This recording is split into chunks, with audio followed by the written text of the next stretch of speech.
Hello students, इस video में हम कक्षा 9वीं का गणित प्रश्नावली 7 और प्रश्नावली का नाम है बच्चों त्रिभुज। इंग्लिश में कहते हैं इसको ट्राइंगल।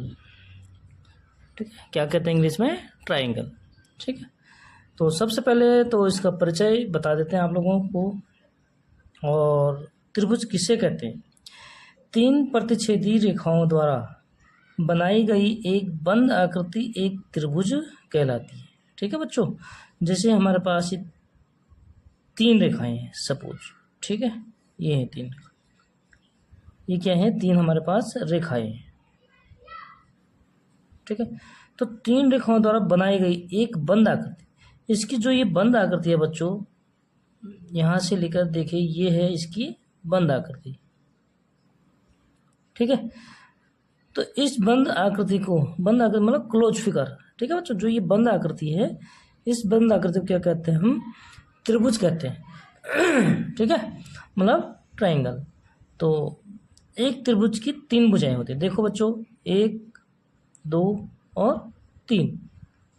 ठीक है, एक त्रिभुज की तीन भुजाएं होती हैं। नंबर 2, तीन कोण होते हैं। ठीक है बच्चों, देखो तीन कोण, एक कोण, दो कोण और तीन कोण। ठीक है, त्रिभुज में तीन जो है अंतः कोण होते हैं। समझ गए बच्चों? और जो इसका थर्ड पार्ट है क्या है? तीन शीर्ष होते हैं। तीन शीर्ष किसको कहते हैं? जैसे ये, इसका नामकरण कर लेते हैं सबसे पहले। जैसे ये ए हो गया, और ये बी हो गया बच्चों, और ये हो गया सी। जहाँ जहाँ पे ये क्या करते हैं? प्रतिच्छेद करते हैं। ठीक है, इन बिंदुओं के नाम रख दिया हमने ए बी सी। तो त्रिभुज के तीन शीर्ष होते हैं, इनको कहते हैं शीर्ष, जहाँ पे प्रतिच्छेद करते हैं 1, 2, 3। तो त्रिभुज के क्या होते हैं? तीन शीर्ष होते हैं। ठीक है बच्चों, तो त्रिभुज किससे कहते हैं ये आप लोग समझ गए होंगे। अब देखिए सर्वागसम आकृतियाँ। सर्वागसम मतलब जो एक समान होते हैं। ठीक है, जिनका आकार भी एक जैसा हो बच्चों, और उनकी माप भी एक जैसा हो, उनको कहते हैं हम सर्वागसम आकृतियाँ। तो यहाँ पे आकृतियाँ, यहाँ पे जो है हम, जो हमारा चैप्टर है वो है केवल त्रिभुज। ठीक है बच्चों, तो सर्वागसम त्रिभुज, सर्वागसम। ठीक है, अगर इंग्लिश में बोले इसको तो कॉन्ग्रुएंट। क्या होता है बच्चों? कॉन्ग्रुएंट। ठीक है, तो त्रिभुज किससे कहते हैं? ऐसे त्रिभुज जिनके आकार और माप एक समान हो। सपोज बच्चों मैं यहाँ पे आपके लिए दो त्रिभुज बना देता हूँ। देखो ये बना दी मैंने दो त्रिभुज। ठीक है, और इनका नामकरण कर देता हूँ मैं ए बी सी, और दूसरा त्रिभुज का नामकरण कर देते हैं बच्चों पी क्यू आर। ठीक है, इससे आपको समझने में आसानी होगी। तो हमारे पास यहाँ पे हैं दो त्रिभुज ए बी सी और पी क्यू आर। ठीक है, तो ऐसे त्रिभुज जिनके आकार और माप एक समान है। सपोज बच्चों इसके जो आकार है और माप क्या है? एक समान है। सपोज ये है हमारे पास 3, तो ये भुजा है, ये है 3 सेंटीमीटर, और इस भुजा को रख देते हैं फिलहाल 4 सेंटीमीटर, और ये बच्चों 2 सेंटीमीटर। ठीक है, उसी प्रकार ये भी 3 सेंटीमीटर, और जो इस भुजा की लंबाई है ये 4 सेंटीमीटर, और ये 2 सेंटीमीटर। ठीक है बच्चों, तो अगर हम इस त्रिभुज को इसके ऊपर रखेंगे तो जो ए बी साइड है हमारी भुजा है, वो पी क्यू से क्या होगा? पूरी तरह से ढक जाएगा। ठीक है, और पी आर जो है ए सी, ये जो है इसको पूरी तरह से ढक देगा। जो इस त्रिभुज को अगर इसके ऊपर रखेंगे तो पूरी जो है त्रिभुज ढक देंगे। तो जिनके आकार और माप समान होते हैं उनको कहते हैं सर्वागसम त्रिभुज। ठीक है, जैसे जैसे हम क्वेश्चन करेंगे तो आप लोगों को और क्लियर होता रहेगा। ठीक है बच्चों, तो सर्वागसम त्रिभुजों के संगत भाग बराबर होते हैं। जैसे हमारे पास इसमें त्रिभुज ए बी सी में ए बी, भुजा ए बी की इस त्रिभुज में जो इसका संगत भाग होगा वो कौन सा होगा बच्चों? P Q. क्योंकि ये भी 3 सेंटीमीटर है तो ये भी 3 सेंटीमीटर है। ठीक है, यानी इसको पूरी तरह से कवर कर देगा, तो ये इसका संगत भुजा है। ठीक है, इसको सिंगल डैश में कर देता हूँ। और बी सी, तो बी सी की संगत भुजा कौन सी हो जाएगी बच्चों? 2 सेंटीमीटर है, तो इसमें 2 सेंटीमीटर कौन से है? क्यू आर है, तो इसकी संगत भुजा हो जाएगी क्यू आर। ठीक है, इसी तरह जो हमारे पास ए सी भुजा है, तो इसकी संगत भुजा कौन सी होगी बच्चों? P R. ठीक है, इसको डबल डैश से शो कर देते हैं। ठीक है बच्चों, तो समझ गए आप सर्वांगसम त्रिभुज क्या होते हैं। और सर्वांगसम त्रिभुजों के संगत भाग बराबर होते हैं, यानी इंग्लिश में कहते हैं हम उसको corresponding part of congruent triangle are equal. ठीक है, कोरस्पॉन्डिंग संगत, पार्ट में मतलब भाग, चाहे वो भुजा हो या कोण हो। ठीक है बच्चों, संगत कोण भी हो सकता है, संगत भुजा भी हो सकती है। ठीक है, और कॉन्ग्रुएंट ट्रायंगल आर इक्वल।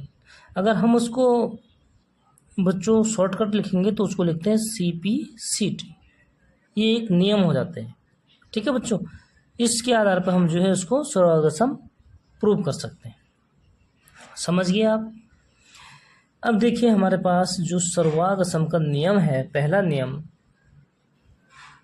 ठीक है, ध्यान से देखना बच्चों।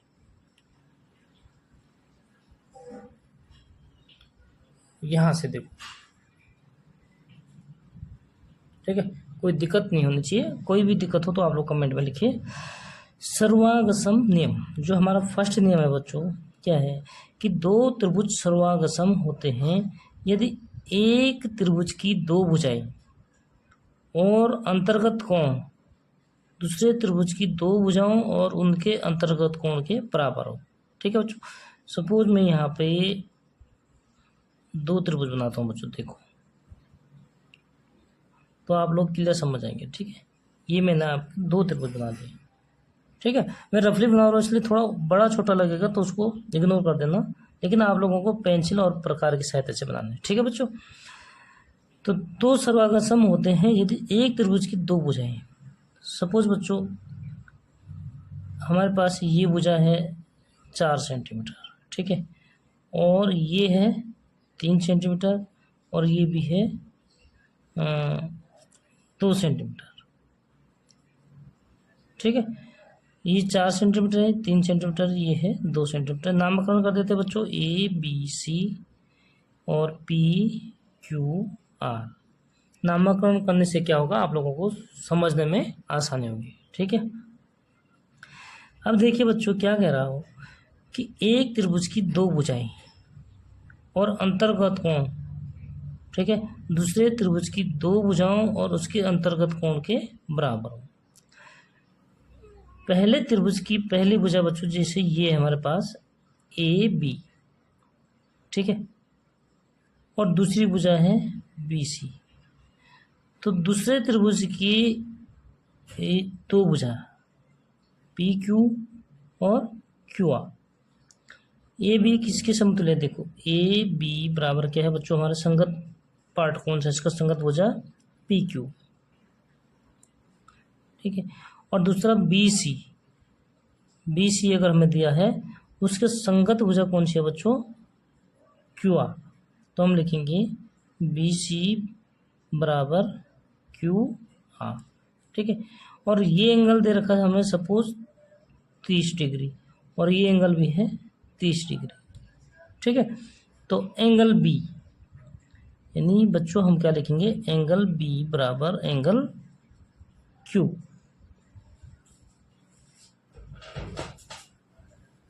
ठीक है, दो भुजाएं AB PQ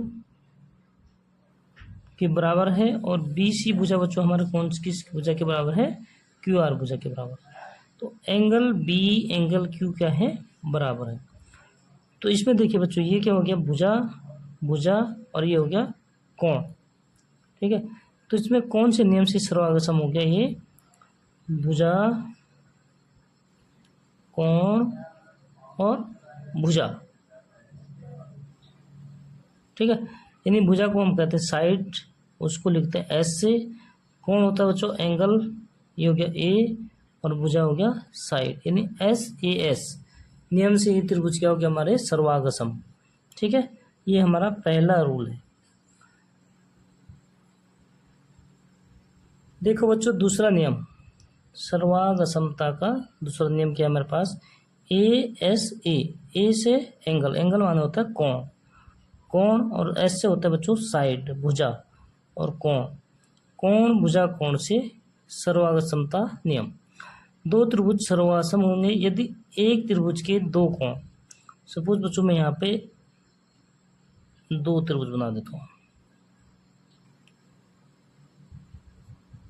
ठीक है। त्रिभुज का नाम मकना कर देते हैं ABC, ये हो गया PQ और R, ठीक है।